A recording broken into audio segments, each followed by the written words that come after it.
Sinabi ni Pablo, lagi kayong magalak, laging manalangin at mapagpasalamat kayo kahit ano ang mangyari. Dahil ito ang kalooban ng Diyos para sa inyo na mga na kay Kristo Jesus. Tama po, di ba po?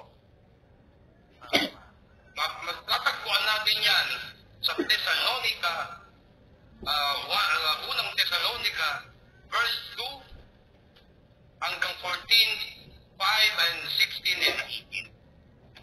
And po, kung kayo po ay may mga Biblia, i-download nyo yung mga verses na iyan para liwanagan, ano po? Hinihikaya tayo na laging manalangin. Ano po ba ang masama sa panalangin? Na laging manalangin? Walang masama sa panalangin.